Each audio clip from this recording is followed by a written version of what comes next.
Welcome back, Wolfpack. Verlis here, and today we have even more new information to talk about when it comes to Pokemon Masters because of a press demo as well as gameplay previews. So plan is, I'm going to be checking out some of these articles that have been written about the game, and then we're going to be looking at the sync pair catalog from inside of the app. Now, this doesn't quite tell the full story, so it's going to make things a bit more interesting as well, because there's no Steven, there's no Giovanni, so there's been a lot of other characters shown, teased, or confirmed that aren't already inside the game, so maybe it's going to expand on launch, since this is just a demo, since it's just a preview, or there's going to be like gameplay updates, and then there's going to be tons of sync pairs available at some time. But the first thing I want to talk about is the most important one. Pokemon Masters Lite on microtransactions, big on battles.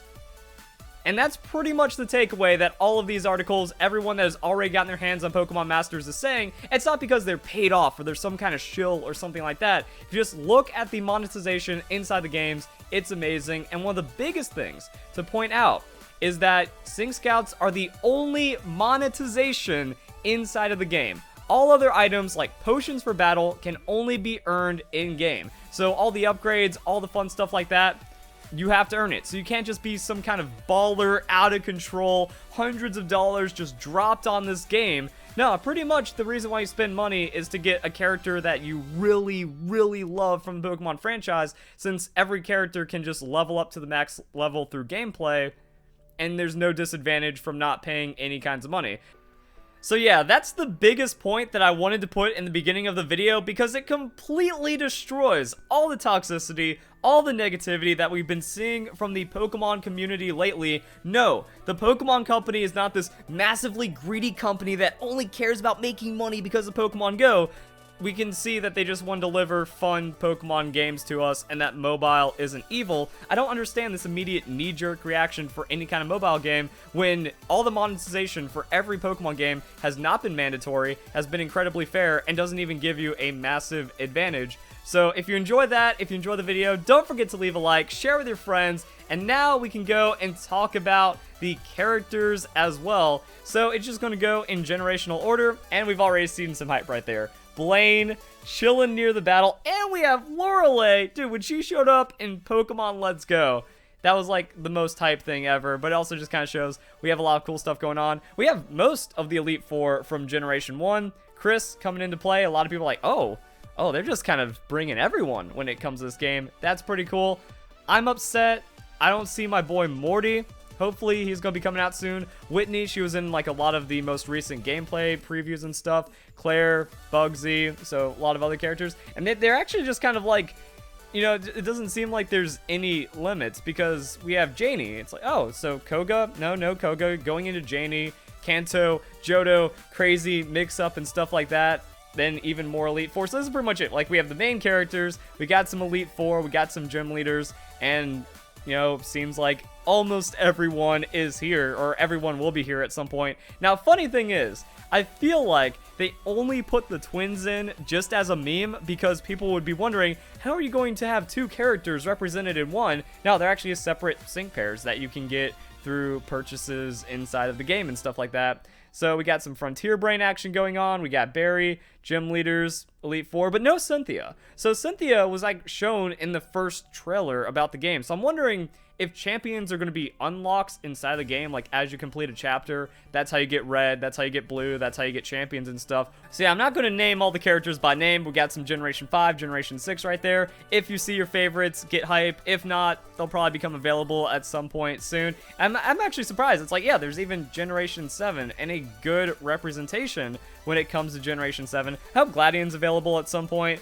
How being available on launch is pretty good. 4 stars. Doesn't really cost too much to upgrade them. So we got some like powerful, good trainers just kind of leading off right there. And then that brings us to the monetization itself. So look at that, daily discount. 100 gems to get one character role in a day. Or they're calling it a scout, so sync pair scout. So you get one scout at a reduced price per day. So if you're just playing through in-game means, probably not hard to get 100 gems a day. Or if you drop a lot of money in the beginning, just drop like $20, then you just do one every day as well. Be careful with how you play out that money, and then you're actually going to be in a really good position for getting sync pairs that you want, and then upgrading your existing sync pairs. And according to the reports that we're getting, this is the only monetization, and it doesn't even look like there's starter packs or anything. It's like a $20 initial gem discount. I'm imagining there will be sales from time to time, so that could be a good chance to just kind of accelerate your unlocking process. And that seems like it. You know, you're just advancing time a little bit with the gems to maybe get extra chances to scout a sync pair, but no real advantage is kind of gained from this, which is actually really nice because gacha games can be super ridiculous when it comes to that loot box style, but overall we're just going to be fine. And then these are even the odds. So 7% for a 5-star. I saw a tweet talking about like some kind of upgrade, so maybe there is slight little bits of extra monetization, like upgrading odds, something like that on the side, gem bonuses, who even knows. But overall that seems pretty fair, and as you can see, it's about the trainer levels on those stars. And the more I think about it, the more this really works in a cool kind of way. So there's only going to be 5 5-stars at launch with a combined chance of 7% or a 1.4% chance individually. So that means if like your favorite is Brendan, it's going to take a bit of a grind to be able to get those trainers, but for all the other trainers, you know, the 4, the 3 stars, they're going to be more common, they're going to be easier to get, and the trade-off is you can get your favorite with less work, but it's going to take more work to then get them on that same power level. So there's going to be like a balance, you know, oh man, I got the 5-star, I got that 4-star, I don't really care about them too much as a character, but they are pretty powerful, and I can use that advantage now to start grinding up other items and other gear, get more gems, buy more rolls, and then eventually you'll end up with a dream team while having a fair amount of power, you know, along the way. That if you get that 5-star, it's like, all right, I'm just going to use that. I'm going to be strong until I get the character that I'm looking for. So I think it's actually going to be really fun. The gacha part is much more straightforward. Masters features 65 sync pairs at launch with a seemingly even distribution of characters from various points in Pokemon's history to appeal to a wide range of fans. That's another thing I don't understand about the negativity. Much like we see with Pokemon Sword and Shield, much like we see with Pokemon Masters, people ignore the 99% amazing things about the game, the little nuances, the graphics, the good things about it, just to hate and then bring down the entire thing over one small little detail. It's like everyone's favorite trainer is going to be represented in some way, and most likely at some point, because the weird thing is that not all of the characters are there. So we saw from like the trailer, it's like, whoa, professors? More stuff like that? Ooh, bosses, villains, and then we even got to see like the rivals and stuff. So we don't see these guys, we don't see Silver. So a lot of the characters I am looking forward to, I'm guessing that's going to be like a patch or some kind of gameplay update.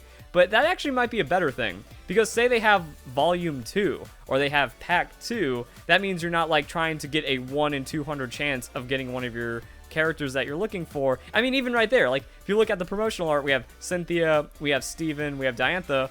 Are they going to actually be obtainable throughout the story and they're not purchasable because of that? Like they're just 5-star trainers that are a massive reward and they come fully decked out, or are they going to be available later on and that's going to shape how the game ends up working? So I mean, that just adds more potential to the depth of Pokemon Masters at the same time, so that makes me really excited. You can unlock some of them during the story mode, I was told, but to get your favorites, you're likely going to have to do sync pair scouting and see what you get. That's everything that we got to see earlier. The only thing you can spend real money on is gems. That's awesome. Like, it's not an overly monetized pay-to-win kind of game. Currency exclusively used for the gacha side of the game. So yeah, like everything else is about training, leveling, using items, and then just kind of traditional, not traditional, but something familiar to Pokemon with leveling up and powering up like that. And then it's just kind of like, here's money currency. Do your thing, but you earn gems through gameplay, which is what we have through this. You know, completing all your missions, that's going to be 30 gems. We can even see like, oh, doing all these side quests. So if you get a sync pair and then you do their story, you get gems to get more sync pairs. So I feel like this game rewards you for doing kind of everything. Like if you just focus on grinding one area, you're not going to get a lot of diversity. But if you engage with the stories, if you engage with the sync pairs, if you try to have a balanced team, then that means you're going to be able to get more items to then do more about what you want. Now, I don't know if you just get one gem or if it's actually like a bulk gem reward or something, because if you only get one gem for a side story, that's like 1/100th of a character after you use your daily special. So maybe that'd be kind of bad, but I just see that accumulating resources in this game is also going to be not terrible for the gacha side. So strangely, these microtransactions are sequestered in their own side menu. See, that's why like this article title, Lite on microtransactions, is so important. It's not like, buy now! Every time you try to do something, pop up, get a new character, do this new thing. No, it's like the money is only good for getting extra characters that aren't even mandatory inside the game. You know, away from the story mode. They're unobtrusive and largely seem optional if you just want to go through story mode. You can buy any items you might need with a different in-game currency. This also goes back to the coins. It looks like you can't just buy the coins to then expand your gauge, because that's actually something that they mentioned on the website. You know, down here, as you scroll through, there's talk about coins, items, experience, and at the bottom it says to get your meter to go from 4 to 6, you need to spend 30,000 and then 100,000 coins. Now that'd be pretty lame if you drop 50 bucks and then you can get those 100,000 coins and then a ton of gems and stuff, but it looks like this game is going to be based on working for your things instead of just cash cowing your way through. So I don't see where there's any problem. Benefit of going sync pair scouting is potentially unlocking more powerful pair and powering up one you already have by pulling a duplicate, but the microtransaction system seems very quietly utilized. I'll have to play more to know for sure, but of course, as a certain Pokemon is for everyone heir to it, once again, I don't understand why people are like expecting this to never be the case with new Pokemon games.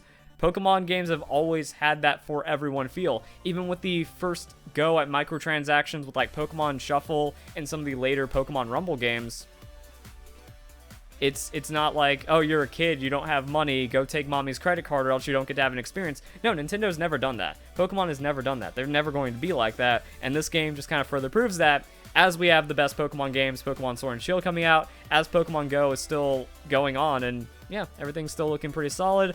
As for that, there were like a few other things to kind of note. As for the other trainers, players will be able to roll a sync pair. Each has 3-star rating, 1 to 5. It costs 300 gems to roll for a new sync pair, and gems are both earned in-game or can be bought. So you earn 3 scout points. Upon reaching 400 scout points, you'll be able to buy any sync pair that you want. That's also a really interesting point to note. So you have the sync pair scout. So if you do it enough, that's a lot. 3 scout points and then getting 400, you get to buy any sync pair.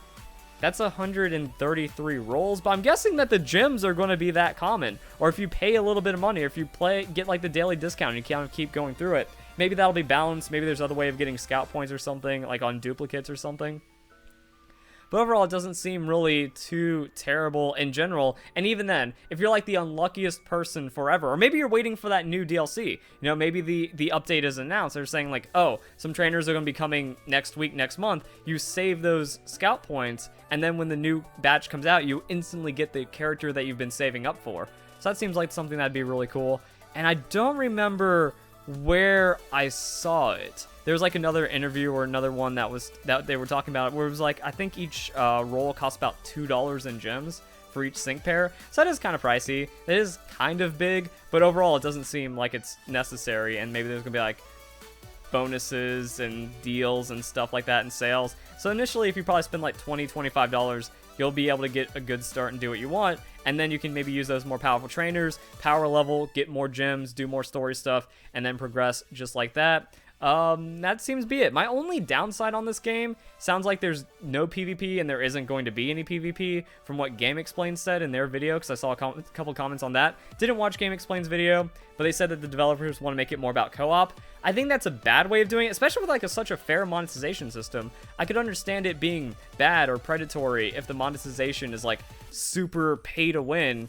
But since it isn't, that seems like PvP would be the most fair for this game and make it have like the most incentive to get a lot of people playing and engaging with it. So I'm hoping the story is fun. I'm hoping there's a lot of post-game. I'm hoping there's a lot more reason to kind of keep playing and coming back. And maybe PvP will be added at some point. That way there'll be like something competitive to grind for. We'll see how these games do. Overall, I think the Pokemon community just needs to suck it up and stop being so bratty about everything, because we have an awesome lineup of great Pokemon games, and apparently that's a bad thing. So if you guys enjoy the video, hope you all have a nice day. Thank you very much for watching.